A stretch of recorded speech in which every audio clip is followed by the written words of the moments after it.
another one.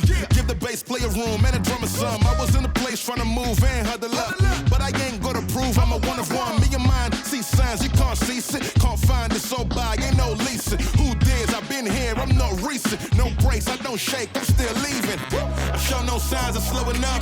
Why you think I'm here? Keep showing up. The reason's clear, I'm blowing up. And don't you see me glowing up? I keep going up, we keep going up. Being like the rest is just not enough. I think it's time to show it up. My time is now, I'm going up.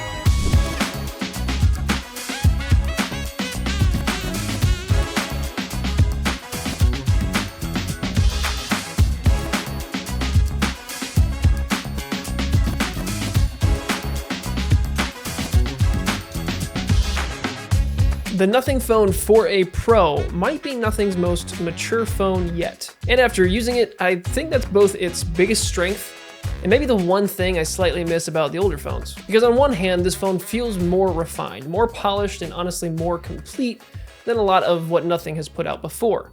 But then on the other hand, part of what made some of the older phones so fun was that they had a little bit more of that weird, unmistakable charm. And so that's what makes this phone interesting, because once you get into this price range, people are not just buying a phone because it looks cool. It still has to feel good, the camera has to hold up, the battery has to be reliable, and the whole experience has to make sense when there's really a lot of solid options out there. So in this video, I want to talk about my first impressions of the Nothing Phone 4A Pro. The design, the feel, the display, the cameras, and whether this actually feels like a better direction for Nothing or just a different one. Now, if you watched my Nothing Phone 3A video, then you already know that I really like what Nothing has been doing with their designs. This was actually the first Android phone, first phone in general, that wasn't an iPhone that I actually got my hands on and tested. But I instantly loved the design language that Nothing has been doing with their devices. Their phones have personality. They actually feel different in a market where so many phones just kind of blur together. And that's why the 4A Pro really intrigued me, because the 4A Pro still feels very much like a Nothing phone,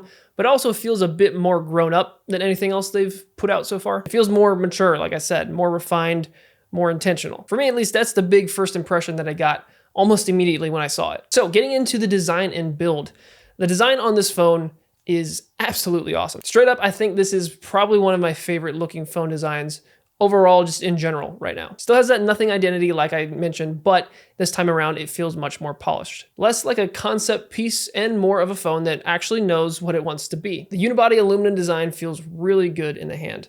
It has a solid feel to it and it feels premium. I think from a build standpoint, Nothing did an absolutely great job with this one. Button-wise, they've given you a pretty clean layout. You've got the volume rockers and power button on one side, and then the essential space key on the other, which is still here on the device. I don't think it's the headline feature anymore by any means, but Nothing is continuing to roll out all their products with this button. As for the nitpicks, there is one thing that I will mention. Fingerprints like to show up quite a bit on this design. It's not really a deal breaker by any means, but just something you'll definitely notice and something to keep in mind. But overall, from a design perspective, I think Nothing absolutely nailed this one. They did bring back the glyph matrix from the Nothing Phone 3 as well. And I do think it's a fun idea, and it definitely gives the phone its own personality for sure.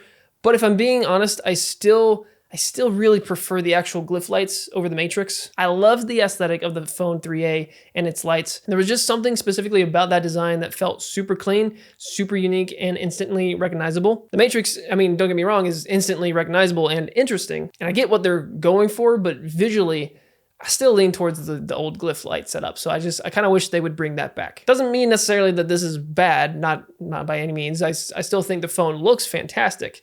I just think the 3A's lighting design had a little bit more of that signature Nothing magic to it. Likewise for the previous models as well that included those glyph lights. One thing that I was really happy to see though is that they brought over the red recording light. And I love that detail so much. It's such a small thing, but it adds so much character. And it's one of those things that I feel like more phones should do. Probably just the videographer in me talking, but I would love to see more phones implement that red record light. It's tiny, but it does give the device that much more personality.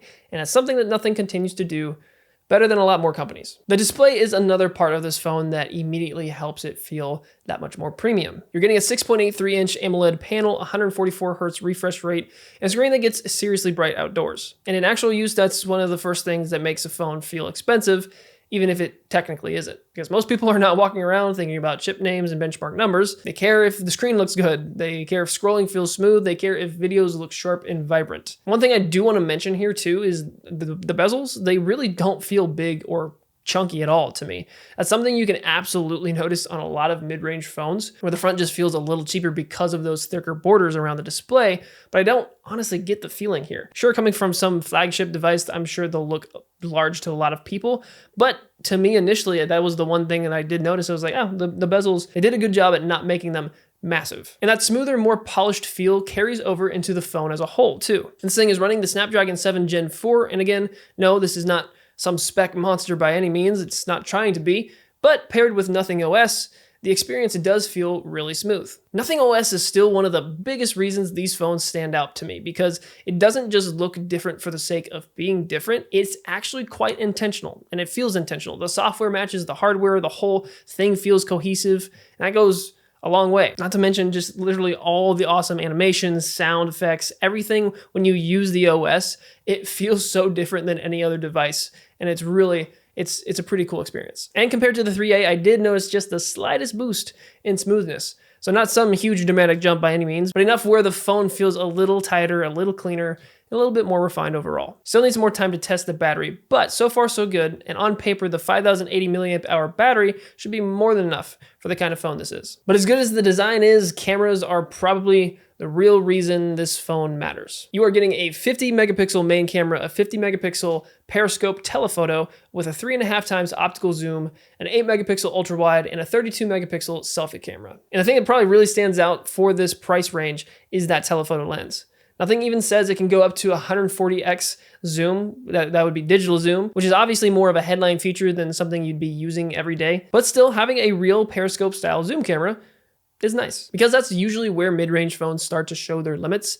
The main camera is fine, and then everything else feels like an afterthought. But this feels a little different. The main camera should be your safe option, yes, but then the telephoto is also very usable and probably where you're gonna have most of the fun. And then the ultra wide is there when you need it, but that is obviously the weaker of the three. Still need a lot more time with the camera. I'll have a dedicated video on the camera system too, so I'm not ready to fully judge the camera system just yet, but I will say this for a first impression, this is a very complete camera setup and something that Nothing does very well, I think, with their camera systems on their mid-range phones. The photos that you get and the processing that you get out of these devices are very, very usable. So overall, the 4A Pro does feel like Nothing trading a little bit of its old charm for a more complete looking phone. And honestly, I think most people are going to see that as a win. I really like the build. I think the design is awesome. It feels great in the hand. The display looks great. It feels smooth.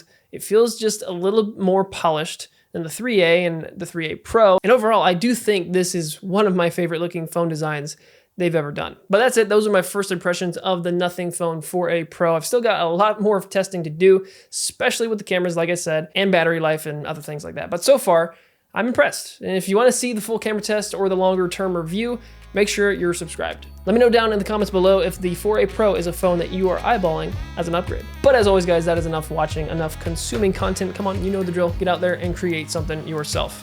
I'll see you all in the next video.